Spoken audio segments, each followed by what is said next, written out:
조선조 임세일입니다. 인조가 피난 갔다가 돌아오는 길에 서신면 제부리 근처를 지나게 되었는데 너무 급히 오다 보니 목이 말랐답니다. 그래서 목을 식을 데가 없을까 찾다가 마침 한 처녀가 우물에서 물을 빚고 있는 모습을 보게 됩니다. 얘야, 나 물 한 바가지만 다오. 그러자 처녀는 시점 보고서 물 한 바가지를 떼더니 옆에 있는 버드나무 잎을 몇 개 따서 띄워주는 겁니다. 아니, 물을 주려면 그냥 주지 왜 나뭇잎을 띄워주는 게냐? 그러자 그 처녀는 살포시 웃으면서 답하기를 급히 물을 마시면 태안이 잎을 불어가며 마시라고 잎을 띄웠습니다. 이렇게 말했습니다. 이 소리를 듣고 그녀를 가상히 여긴 왕은 그녀의 손목을 한번 잡아주었습니다. 그러나 인조는 그것을 떠나 한양으로 돌아오고자 그 일을 까맣게 잊어버렸습니다. 그런데 그 처녀는 왕이 자신의 손목을 잡아주었다 해서 평생을 수절하고 지냈답니다. 나중에야 이 일을 알고서 나라에서는 연료문을 세워주었다고 하는데 서신면 제부리에 있는 우물이 바로 그와 같은 일화가 남겨진 우물이랍니다. 우물 하면 여러분은 뭐가 생각납니까? 옛날 우리나라 노래에는 앵두나무 우물가에 동네 처녀 바람납니다. 이런 가사의 제목도 있어요. 성경에 보면 수가성 우물가의 한 여인이 예수님을 만나서 영원히 목마르지 않을 생수를 얻게 되는 일화도 있습니다. 이렇듯 우물가는 참 많은 이야기, 참 많은 만남, 많은 스토리가 있는 그곳입니다. 우리 사람들을 살아갈 때에 이렇게 우리가 누구를 만나게 될지, 어떤 일을 맞이하게 될지 잘 알지 못합니다. 그런데 오늘 읽은 본문에도 이러한 만남이 일어나는 우물가가 벌어집니다. 실제로 우리가 우물가에서 벌어지는 일은 남녀간에 연애를 하거나 상여기사가 있고, 아니면 여자들끼리 빨래하거나 물을 빚거나 하면서 남의 집 이야기를 수근수근하고 이런 것들이 보통 있는데, 오늘 읽은 이 우물가에서 일어난 일은 운명을 맞이하는 일입니다. 그래서 오늘 설교 제목을 운명 맞이하기라고 했습니다. 여러분, 우리에게 닥쳐진 일들이 있는데 우리에게 닥쳐진 일들을 잘 맞이하는 것 참 중요한 일이다, 이런 생각을 하면서 그렇게 제목을 잡아봤습니다. 자, 본문을 읽으면서 한번 생각해봅니다.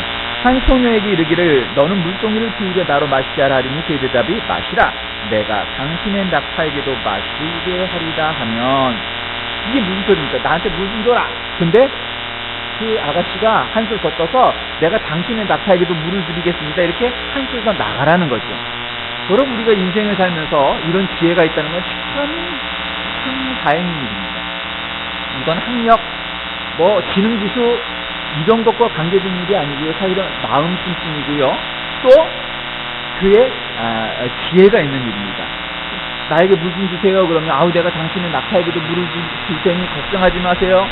한 걸음 더 나가서 이루기 쉽습니까? 성경에도 보면은 내가 오리를 가자면 10리를 가지고 10리를 가자면 20리를 가지라고 말씀하셨습니다. 이를 우리는 어떻습니까? 10리를 가자는데 오리 간신히 가나요? 아니면은 아예 따라가지 않나요? 삶의 지혜 가운데 하나는, 그리고 삶의 교훈 가운데 하나는, 나에게 물을 좀 주세요 했을 때 물을 드리지요? 거기서 끝나지 않고 한 발짝 더 나가서 내가 당신의 낙타에게도 마시게 하겠습니다.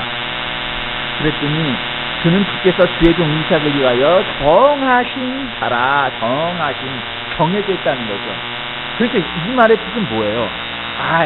하나님의 위에서 이렇게 내려다보다 걔가 예쁘니까 쟤로 낙점, 그랬다는 말일까요?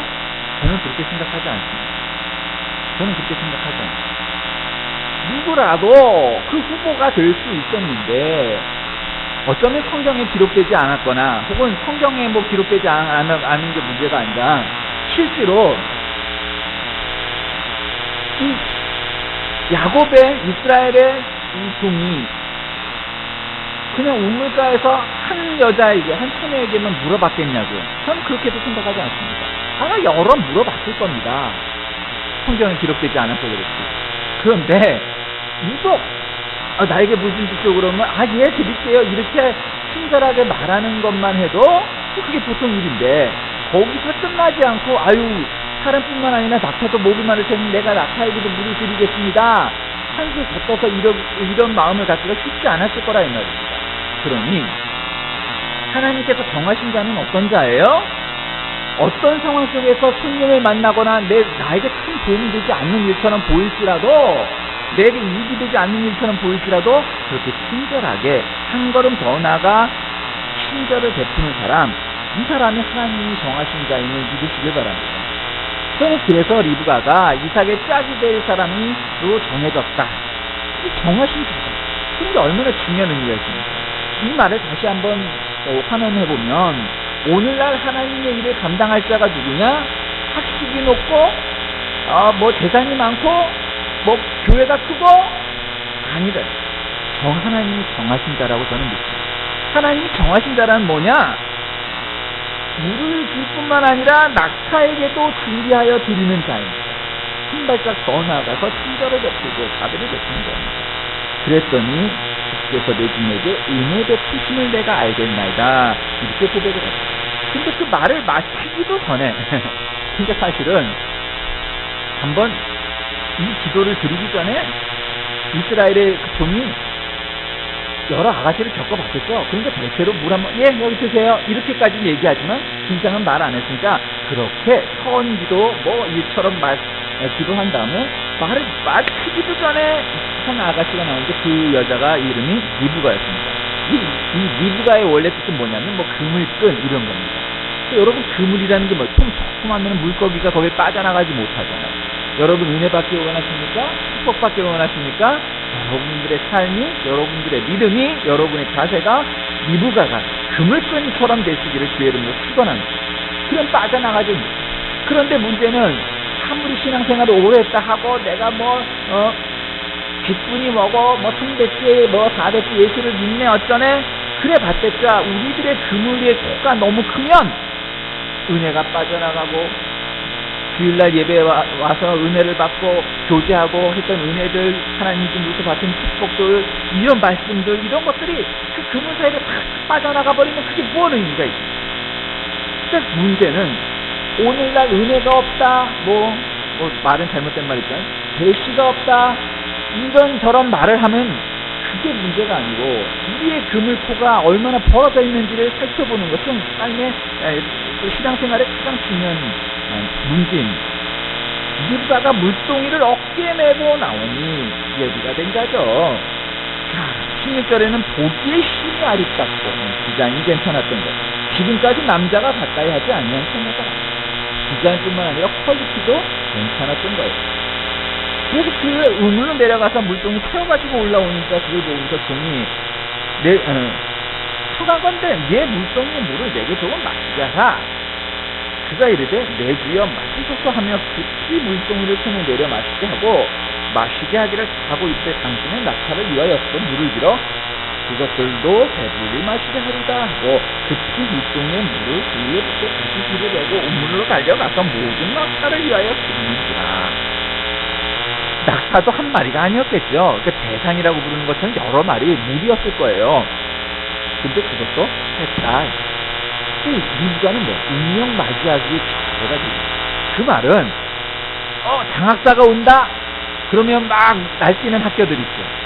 누가 온다 주일만 거룩한 신자가 된다 이게 아니라 평상시에 우리의 삶이 내가 믿는 대로 행동하고 살아가는 삶이 되어야 된다. 이는 분명히 유럽의 사람이 아프리카 사막을 횡단합니다. 물도 문화도 사람도 어려운 여러분 아프리카 사막을 요즘도 이게 쉽지 않은 일인데 그 시대에 얼마나 어렵겠습니까? 죽을 썩살 수 없는 사막을 횡단합니다. 여행이 끝날 때 어려운 일 해놨으니 기념비를 한번 만들자 해서 기념비석을 만들었습니다. 그리고 또 우물을 하나 만들었습니다. 오랜 세월이 흘러서 그 두 사람이 다시 거기를 찾아가 봤습니다. 기념비가 있었을까요? 없어졌습니다. 모래에 다 묻혀지고 그게 남아있었겠어요? 여기 사막에 길이 따로 있나요? 그게? 없어요. 그런데 우물만은 여행객들의 목마름을 채워주는 우물로 남았다라는 것입니다. 테일러는 청년 시절 여러 곳을 다니며 전도한 사람입니다. 어느 날 말을 타고 가는 도중 우물이 있자 말에게 물을 마시게 하려고 가까이 갔습니다. 마침 반대 방향으로 말을 탄 청년이 그와 마찬가지로 말에게 물을 먹이려고 우물을 왔습니다. 테일러는 성령이 충만한 사람이었기에 기회를 놓치지 않고 때를 얻든지 못 얻든지 전도했습니다. 그런데 두 사람은 곧 한 사람으로 오른쪽 또 한 사람 왼쪽으로 헤어졌습니다. 테일러는 이 청년의 장래에 대해서 어떤 일이었는지 조금도 몰랐고 전혀 알 수가 없었습니다.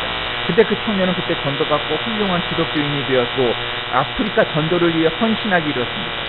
청년은 자기를 예수께 인도한 사람이 대체 누구인가 궁금했습니다. 어느 날 영국으로부터 그에게 몇 권의 책이 도착했는데 그중 한 권을 손에 들고 표지를 들춰보니 자기를 전도했던 그 전도자의 얼굴이 그 책에 있었던 겁니다. 그리고 그 밑에는 다음과 같은 문구가 쓰여 있었습니다. 오 주여 저에게 영혼을 주시옵소서. 만약 그렇지 않으시다면 삶의 보람이 없나이다. 그는 그것을 읽고 자신을 예수께 인도한 은인이 바로 테일러임을 알게 됩니다. 그는 뜻이 기뻤고 하나님께 감사했습니다. 그는 온 삶을 아프리카에서 복음 전도를 위해서 산 선교사가 되었습니다. 여러분, 우물은 우리의 삶을 이렇게 변화시키고 우리의 운명을 맞이하게 하는 그러한 곳입니다. 우물은 성경에도 보면 여러 가지 비유와 삶의 의미를 보여줍니다. 첫째로는 인생과 관련된 여러 말로 표현됩니다. 우리가 이 우물한 개구리라는 말을 하죠. 감정지와 뭐 이런 말도 하죠. 여러분, 톨스토이의 카메록에 인생 예제를 보여주는 이야기에도 우물이 등장합니다. 어떤 나그네가 메마르고 위험한 강야를 지났는데 햇볕이 뜨겁게 내리쬐고 목이 마른데 느닷없이 사자가 나타나서 달려드는 것입니다. 가급한 김에 우물 안으로 들어갔습니다. 그 우물에는 물이 바짝 말라 있었는데 그 안에 돌담을 타고 내려가 보니 그 밑바닥에는 커다란 뱀이 입을 쭉 벌리고 휘어를 날름대리고 있는 겁니다. 이건 올라갈 수도 없고 내려갈 수도 없고 이게 아주 그래서 그 우물 중간에서 아주 그냥 힘을 다해서 붙잡고 있었던 겁니다. 근데 우물 안에 돌담 사이에 조그만 관목이 있길래 계속 붙잡았습니다. 안도했습니다. 그런데 그 관목이 이 거문쥐와 흰쥐 두 마리가 그 나뭇가지를 갉아먹고 있는 겁니다. 머지않아 그 가지는 부러지고 말씀이었습니다. 어찌할 바를 몰라 사방을 수리정거리던 나그네는 옆에 있는 나뭇잎에 몇 방울의 꿀이 떨어지고 있음을 발견됩니다. 나그네는 그 꿀을 보고 뒷밤에 꿀맛에 빠져들었습니다. 그러다가 결국 떨어져서 뱀에게 잡아먹히고 말았다는 이야기입니다. 무언 이야기입니까? 지금 사방이 나를 공격하고 있고 자기 목숨이 안타까운데 지금 눈앞에 꿀에 눈이 멀어서 그 꿀을 따먹다가 결국 목숨을 위험한다입니다. 우물은 성공에 관해서 함께하기도 합니다. 여러분, 우리가 한 우물을 파라 이런 말이 있지 않습니까? 한 우물을 파라는 내용이 뭡니까? 한 우물을 파야 그 우물에서 결국 물이 나오는 거지. 여기 안 파니까 여기도 파보고 저기도 파보고 뭐 이랬죠. 되게 나이 든 분들이 젊은 사람들한테 그런 얘기를 하는 거죠. 야, 한 우물만 파! 뭐 이런 얘기하는 거죠. 아이들의 생각이 조금씩 바라면서 바뀝니다. 어떤 때는 운동선수가 되고 싶고, 어떤 때는 또 뭐가 되고 싶고, 어떤 때는 대통령이 되고 싶고, 어떤 때는 장군이 되고 싶고, 점점 현실적이고 또 자기가 할 수 있는 일, 잘하는 일, 하면 행복한 일, 그런 것들로 변하게 됩니다. 또 우물은 재산의 목록이기도 합니다. 갈목걸이라는 뜻의 이름을 가진 악사는 여분의 아들 갈렙의 딸이었습니다. 이스라엘 백성이 애굽에서 나와 40년 동안 광야 생활을 할 때 가나안 땅에 들어간 사람은 여호수아와 갈렙뿐이었습니다. 이 12 정탐꾼 가운데 두 사람만 신앙적인 보고를 하여 하나님께 상급을 받은 사람들이었습니다. 이렇게 훌륭한 아버지 밑에서 자란 악사는 종교적인 가마와 하나님을 섬기는 신앙생활을 잘 했는데 오랜 세월 동안 믿음의 사람이 되었습니다. 바로 거기에도 그렇게 우물을 갖고 있는 사람이었습니다. 악사는 구체적인 선물, 밭과 더불어 샘물도 요구하게 되고 또 그 샘물을 얻게 되는 그러한 일을 겪게 됩니다. 또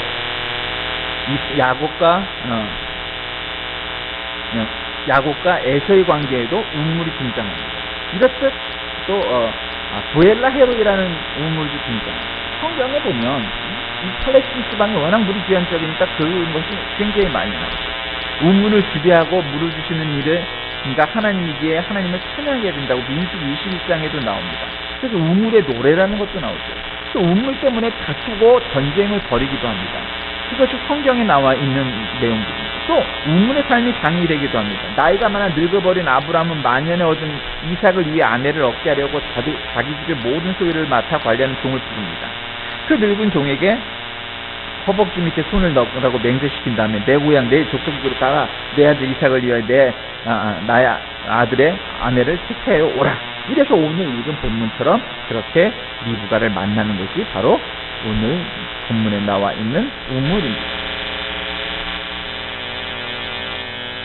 또 예수님이 교회가 바로 구원의 우물이라고 말씀합니다. 이사야 12장에 보면 주 여호와는 나의 힘이시며 나의 노래시며 나의 구원이시니라. 그러므로 너희가 기쁨으로 구원의 우물들에서 물을 기르리로다.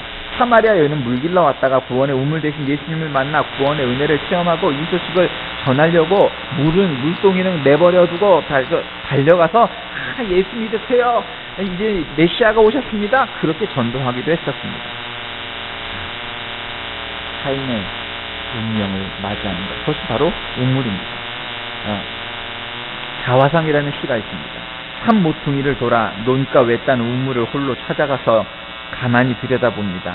우물 속에는 달이 밝고 구름이 흐르고 하늘이 펼치고 파란 바람이 불고 가을이 있습니다. 그리고 한 사나이가 있습니다. 어쩐지 그 사나이가 미워져 돌아갑니다. 돌아가다 생각하니 그 사나이가 가엾어집니다. 돌아가 들여다보니 사나이는 그대로 있습니다. 다시 그 사나이가 미워져 돌아갑니다. 돌아가다 생각하니 그 사나이가 그리워집니다. 우물 속에는 달이 밝고 구름이 흐리고 하늘이 펼치고 파란 바람이 불고 가을이 있고 추억처럼 사나이가 있습니다. 시인 윤동주의 자화상이란 시입니다. 사랑하는 교우 여러분, 우물가에서 자신의 일생의 반려자가 될 이삭의 사람들이 와서 이제 리브가가 그 사람들을 맞이하여 자신의 운명을 맞이하게 됩니다. 우리가 언제 어느 곳에서 우리의 삶의 중요한 터닝포인트가 될 만한 운명을 맞이할지 우리는 잘 모르지만, 그러기에 우리에게 이득이 되거나 아니거나 우리에게 도움이 되거나 아니거나 관계없이 늘 삶의 중심을 잡고 친절하고 사랑하며 자비를 베푸는 인자한 삶을 산다면 하나님께서는 우리들에게 하나님 우리를 정하신 자로 여기실 것이고, 그리하여 참 좋은 운명을 맞이하는 우리가 될 것입니다. 리브가가 만난 그 우물가처럼 여러분의 삶의 현장에서도 그렇게 좋은 운명을 맞이하는 우물가가 더 되시길 주의 이름으로 간절히 기도드립니다. 하나님 아버지 감사합니다. 오늘 거룩한 주일을 허락하셔서 예배드리게 하시니 감사합니다. 리브가가 얼떨결에 참으로 자신의 삶에서 중요한 터닝포인트가 될 사람들을 만나게 됩니다. 그런데 그녀는 아마도 그 우물가에서 늘 목말라 하는 사람들에게 우물물을 나눠줬을 것이고, 또 낙타들에게도 물을 아끼지 않고 나누어 주었을 것입니다. 그는 늘 살아왔듯 그리 산 것이 자신의 운명을 받아들일 만한 귀한 터닝포인트가 되었고, 중요한 사람들을 맞이하게 되었고, 자신의 일생의 반려자를 만나는 계기가 되었습니다. 우리도 그처럼 인생의 중요한 전환점에 그 우물가에서 운명 맞이할 수 있도록 인도하여 주옵소서. 예수님의 이름으로 간절히 기도드립니다. 아멘.